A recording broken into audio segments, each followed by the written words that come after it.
What's up, Danner? Good thing Caleb can still edit. Dude, this sucks. You guys don't know, as I'm standing here holding the camera, this Caleb's having a baby, which is awesome. I'm gonna be grandpap, but... Caleb is? I mean, they say men can now.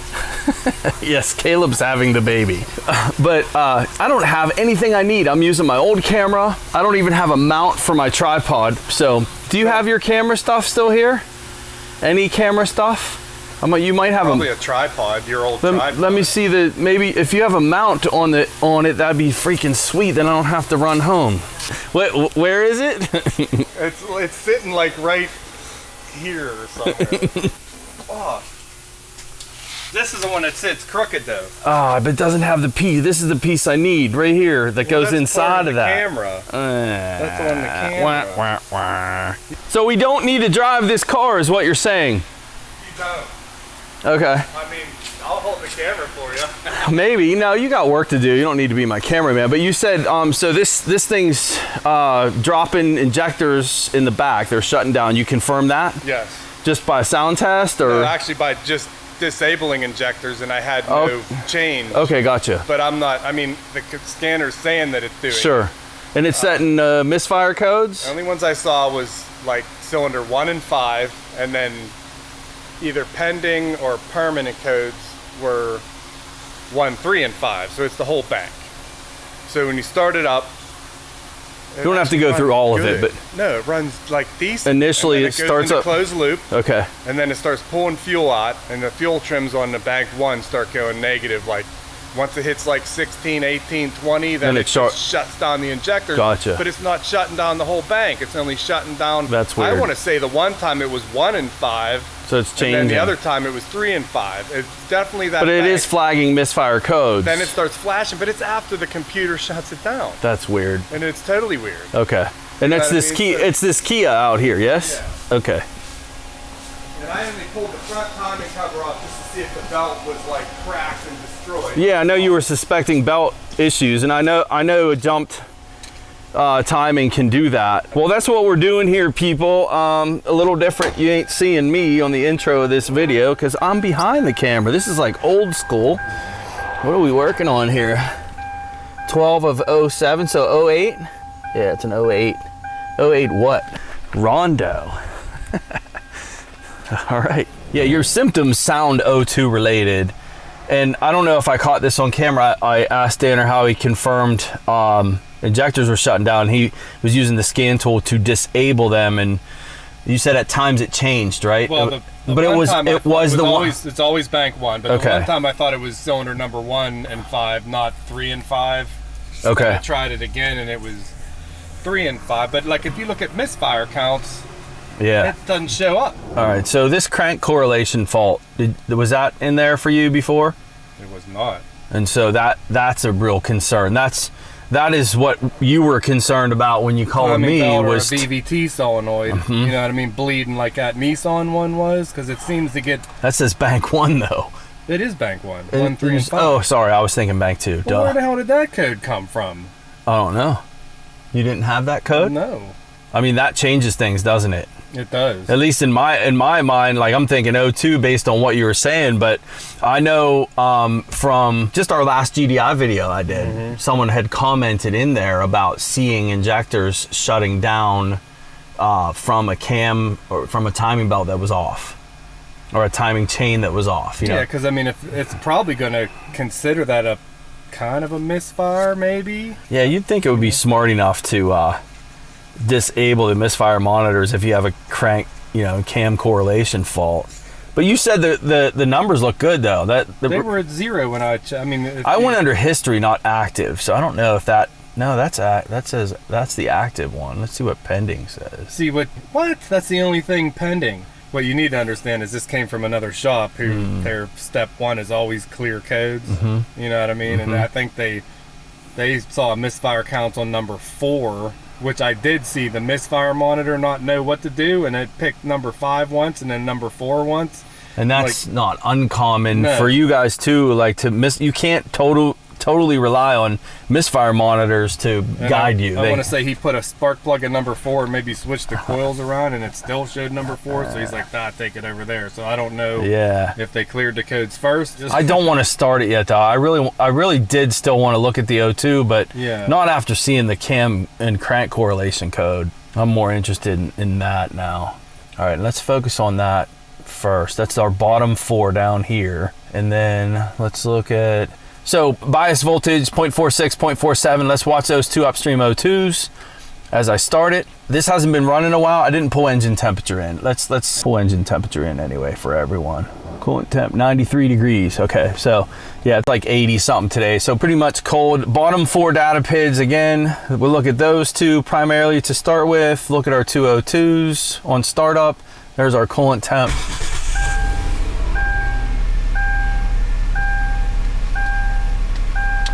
And heaters have been turned on. Look at the percentage.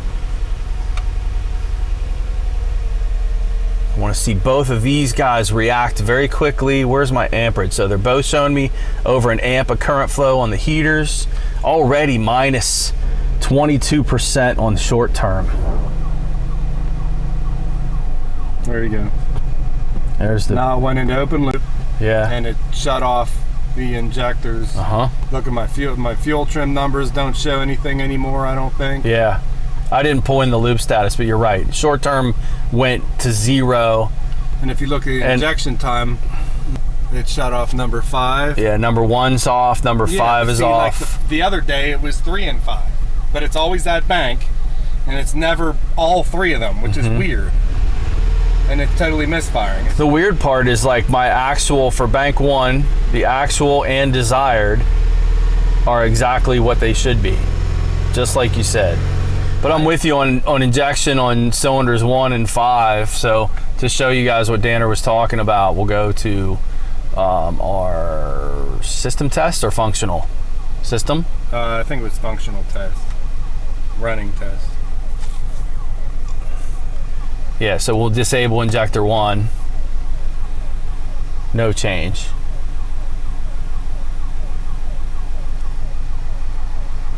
As a comparison, here's injector 2. I'm not going to do them all, but here's injector 2.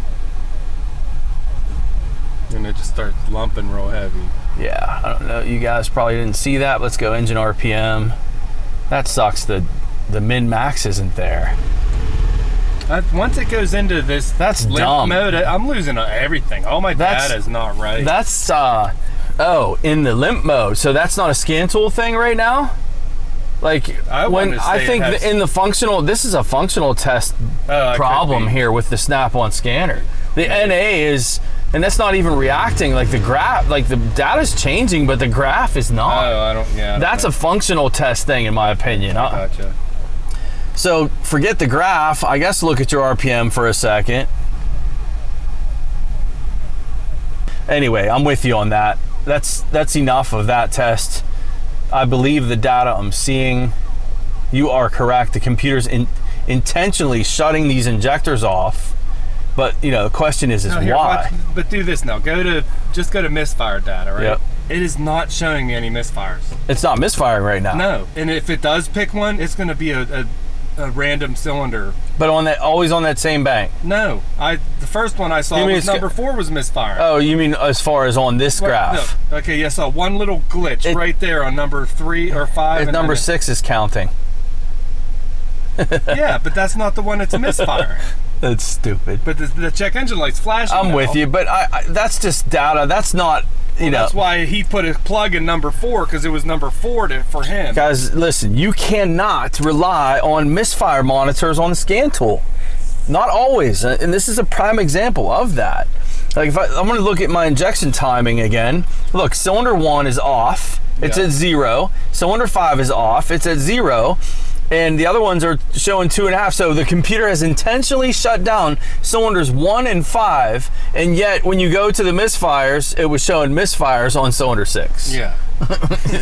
So it's a good lesson. I mean, you can use the misfire counter, but don't rely on it. Yeah. I've seen many false misfires and wrong cylinder identifications. But back to our cam though. I'm really worried about the cam correlation, just like you said. But it was immediate too. Like the O2s were reactive, and it was immediately going negative in the fuel trims. Just on bank one. Immediately, and of course cam timing can do that. You know, why is our cam timing looking good? Would it run rich though? You would think if it was running bad because of valve timing, you'd have a ton of air left over and it wouldn't be showing rich. Or it's an intake valve issue and you're not pulling the air in you should be and you're still getting the injector pulse. Be rich. I mean, I've definitely seen cam timing cause negative trim numbers for sure. Okay. For sure. I have seen that. No, I mean from a physical inspection, bank one VVT solenoid is wet around the crimp by the connector. Is it? With oil. The solenoid is. The solenoid is. So could we have a sticking solenoid that's bleeding and it takes a while to get that cam to start moving? Yeah, why wouldn't it? But it didn't. Well, right now it's misfiring, so it shuts all that down. You're not going to see it. You're not going to see any fuel trim numbers right now? No, I meant for the cam though. Like actual and desired, there's like no deviations at all. Look at that bank one go way negative. What happened? Sounds There good. it goes. But It shut cylinders 3 and 5 off this time. see, I knew, I saw that. 3 and 5 shut off. It went to open loop, and of course our O2s are gonna. I don't. Why both banks are full lean? I think it just shut it off. I don't. Well, think... certainly 3 and 5. Bank 1's gonna be full lean, but why is bank 2 full lean? Because I think as soon as it starts flashing the light, I lose all my 402 data. It's gone. Goes into open loop. It don't care, and it's not going to transmit it. No, it should. The data's still there. See, it's changing. Look at bank 2. See how I can drive bank 2. Look at this guy right here. I can drive him. And bank 2 I can drive. So what that means then is, to me, in this default mode, they're also back an injection pulse off probably. Like this fixed like 2.5 millisecond time. Yeah. Let me see something here. And you see cylinder 1's firing right now, but 3 and 5 is not. I'm only questioning, why did I see? You didn't shut it off. Yeah. Why did I see bank 2 also go lean? I just want to see the difference on initial. Oh, how strange. It's a less pulse width, 1.6. Negative on short term on bank 1.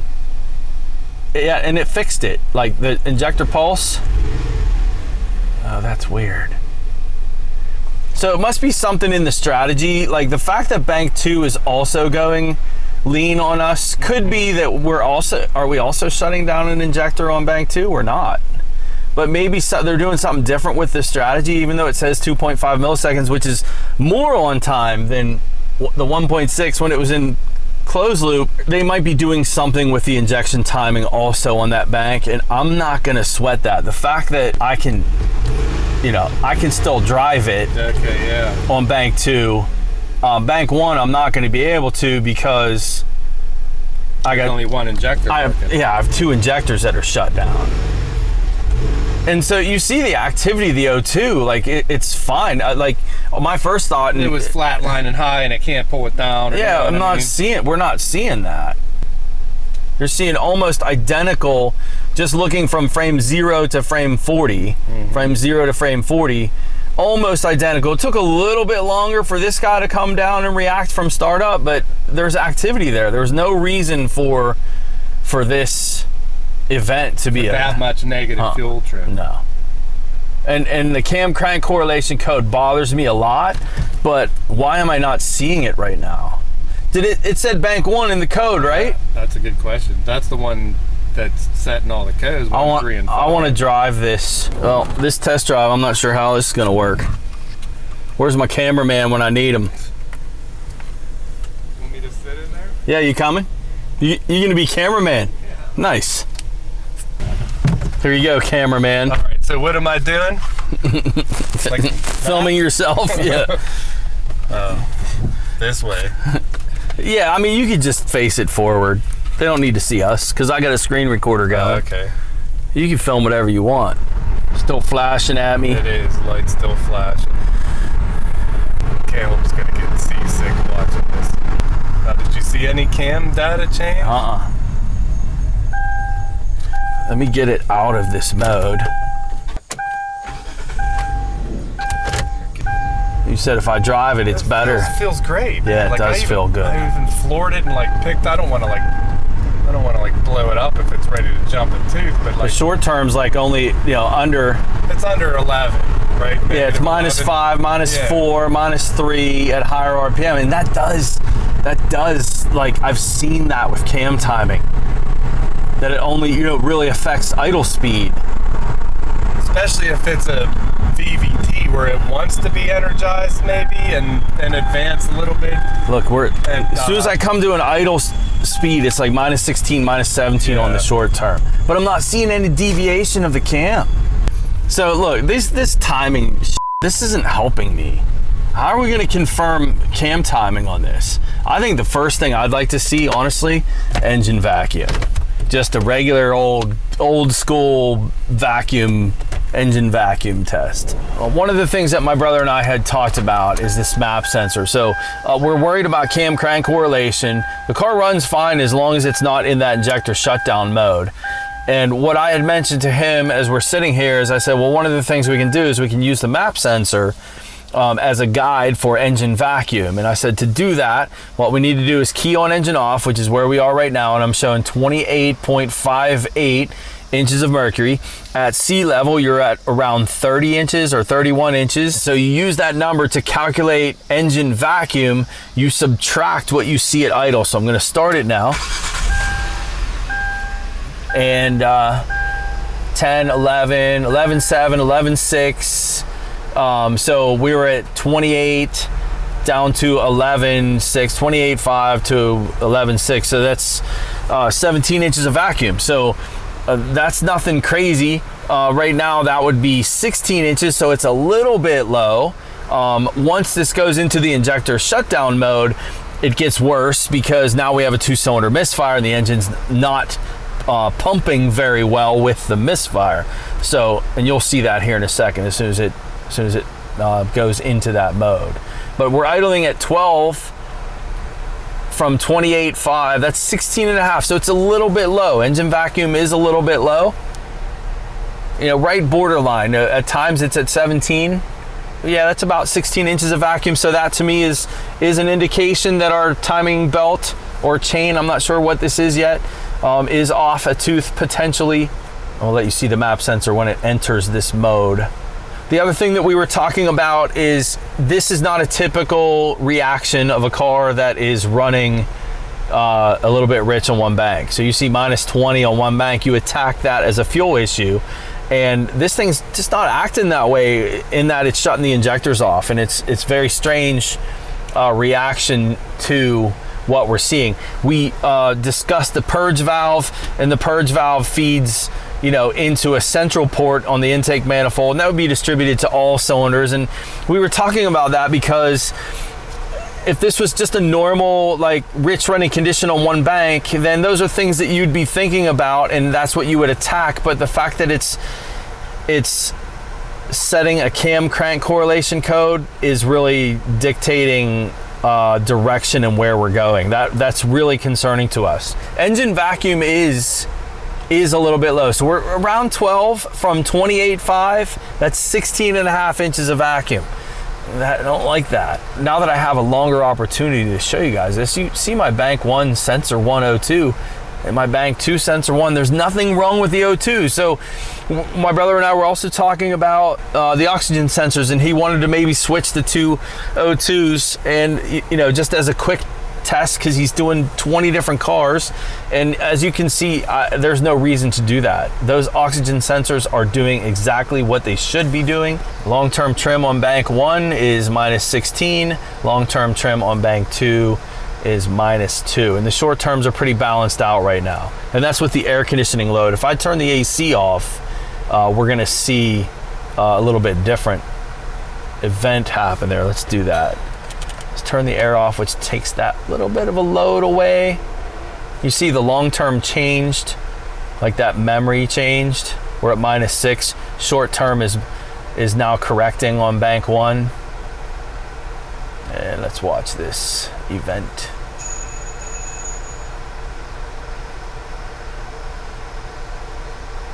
Now long term is -16 again.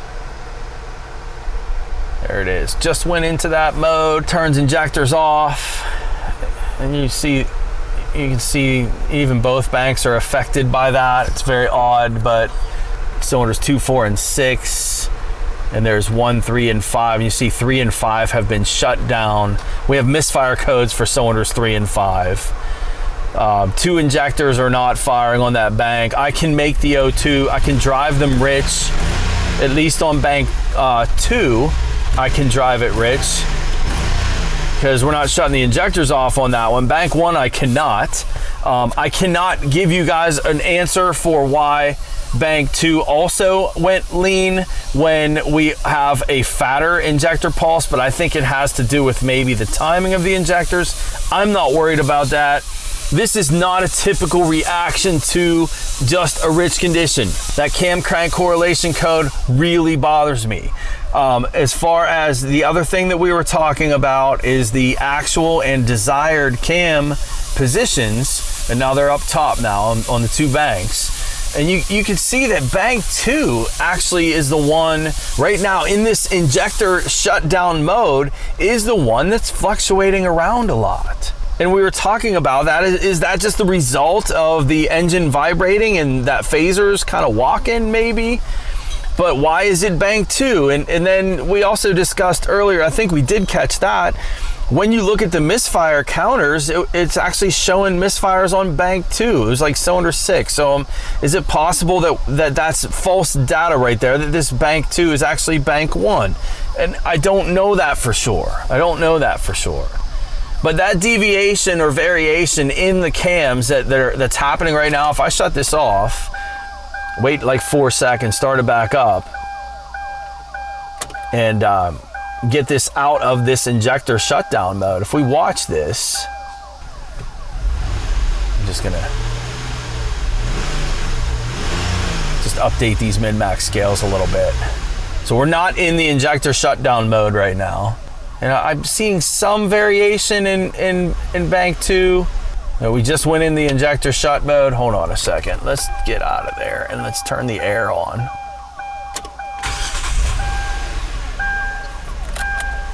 Put a little bit of load on the crank. Clear the data. Yeah, I mean,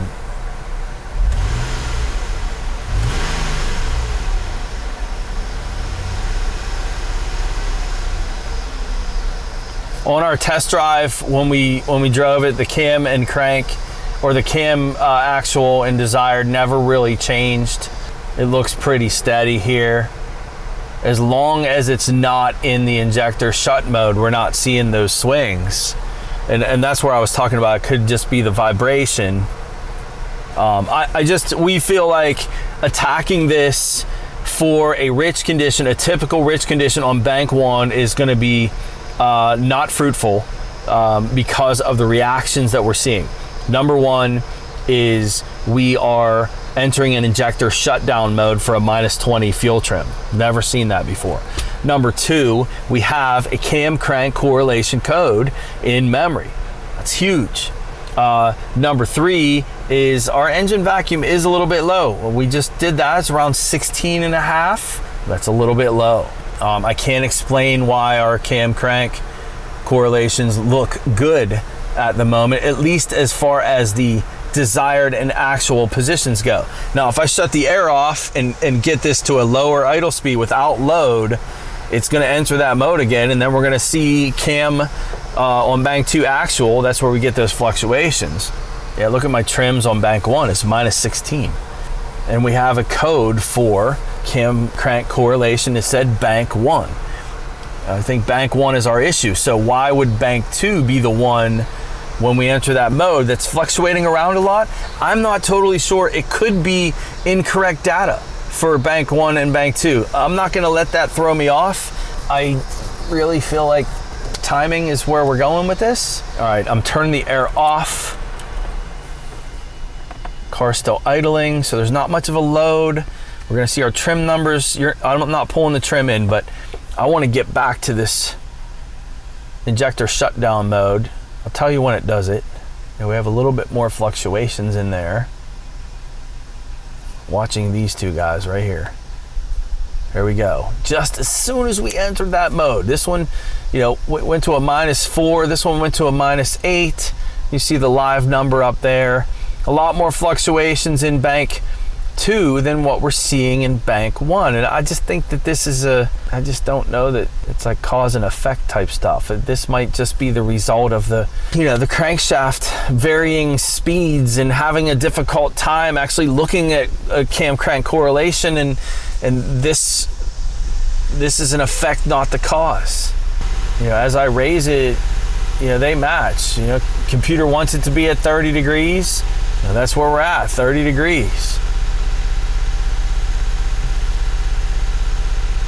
There's still some walking in there, really on both. I think really due to the misfire that we have going on from 2 cylinders that are shut down. Look, 3 and 5, it's shutting down 3 and 5. I don't care. I know some of you have a question about bank 2. Why is bank 2 so lean right now when we're not shutting injectors down on bank 2? And the answer for that is I don't care. Why is bank 2 going lean whenever, it's showing a fatter pulse width, 2.5 rather than 1.6? Don't care about that either. It's something to do with injection timing. Don't care. I am worried about cam timing. I want to attack this code. That's what I pulled up the data for this P0016. And I just, trying to get a little bit of help. I'm going to use it when I can. I'll come back to that. It's just weird that I can have this thing idling with the air on and I can make it stay out of that mode. But we do have low engine vacuum. Remember that, we have low engine vacuum. I know it's getting dark too. It's getting dark. As we're going here, the sun is setting. DTC strategy determines if cam target is aligned correctly to the crank. No active faults, fully warmed up at idle. So possible causes says loosened crankshaft position sensor or a timing misalignment. Threshold value case 1 tooth misalignment, 2 teeth misalignment, diagnostic time within a minute. So they're just giving me crank position schematic, engine oil temperature spec. Why are they giving me that? So if we are chasing cam timing, we're talking about a solenoid that's partially stuck open slightly, or it really is out. Maybe? Yeah. It says for a visual inspection, it says check oil level is okay. Check oil in OCV, that's the oil control valve. See if it's contaminated. That's where they want you to start as far as a system inspection goes. It says visually check crankshaft position sensor is loosened or target wheel is deformed or damaged. That's step 2 in the flow chart. Step 3 is check cam phaser with actuation test. I mean, we see the cam phasers moving. Yeah, and I couldn't actuate it with my skin. It doesn't matter. I didn't matter. I raised the RPM. I'm watching it move. Yeah. I know they work. I like the tip for looking at the crank sensor. Does this have chains in the back? It does. Wait, let's see. It mentioned chains. Where's those chains at? In the back of the valve cover. It's got a timing belt that controls the cogs up front, but then there's a chain running between the intake and exhaust in the backside. And I have done those before in a 4-cylinder. Yeah. With rattling and stuff. Yeah. This is a chain motor though. Yes? No, it's a belt up front, but it's got little chains. And this is the phaser on the front. No, that's the backside. Where's the phaser at? On the backside.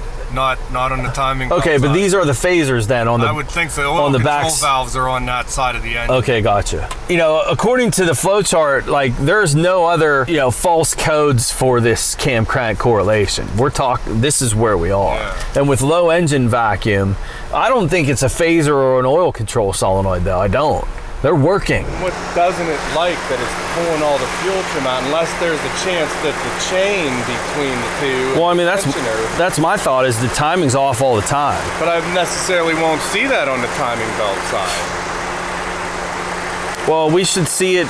Honestly, I'm thinking about that out loud. We should see it on the freaking actual and desired positions, and we don't. The sensors are on the intake cams. Yes. And so for those to be, think about this, for those to be at 0, your exhaust cams have to be on the belt up front. The chain has to be coordinated on that side with the exhaust cam and the intake cam for that to read 0. You'd think, yeah. We haven't seen the criteria for that code to set. No, on We have not seen it. And it says it sets at idle, but it also says when there's no other faults present. That doesn't make sense though. Of course there can be another fault. Like you could have a mass airflow code and then have a cam crank correlation fault. I maybe misinterpreted that. Yeah, maybe, I don't know. I don't like the lower end of the engine vacuum. We were around 17. Well, the last thing I looked at there, we were at 11.7 subtracted from 28.5. Which is here. Just under 17. So vacuum's low, which doesn't really match like the flow chart telling us, you know, to look at the crank first, make sure the crank is the crank position sensor isn't loose. I mean, I honestly think that's, regardless of engine vacuum, that should be the first thing we do when this engine cools down and we get this up in the air, is let's make sure the crank sensor isn't loose. That's first thing in the flow chart they want you to do. It physically says loose. Says loose, yeah, they want you to physically make sure the crank sensor is not loose and then look for damage of the plate inside. Like that's the first part of the flow chart. You know, somebody put an engine in for this out of one of the fixes, yeah. Why? I don't know. Probably because maybe something with the plate. Ring. I don't know what it's looking at. I don't know if it's looking at a gear on the crank. I don't know what it's looking at. I don't like though the 0. Like you said, we haven't seen the criteria for this code to set. Well, we did on bank 2 in gear. Sort of. With it misfiring. I redid it, and bank 1 was bouncing too, like to -5, not -9, you know, -7, but they were bouncing. In my opinion, that's just the engine shaking and the crank, you know, walking, and the computer having a hard time seeing what it wants to see. Yeah. Cam crank correlation, it's common for, you know, like we talked about earlier, false misfires and things like that, because it's not a perfect science. You know, crankshaft acceleration rates of each cylinder, and you have a multi-cylinder misfire, it's going to have trouble keeping track. Okay, I'm shutting down for now. We're going to let this engine cool down and inspect the crank sensor first. Yes, we're going to ignore the fact that we have low vacuum. I think not really low, kind of low. Just based on what we were talking about, again, for you guys that aren't following, it's a belt that drives on the front.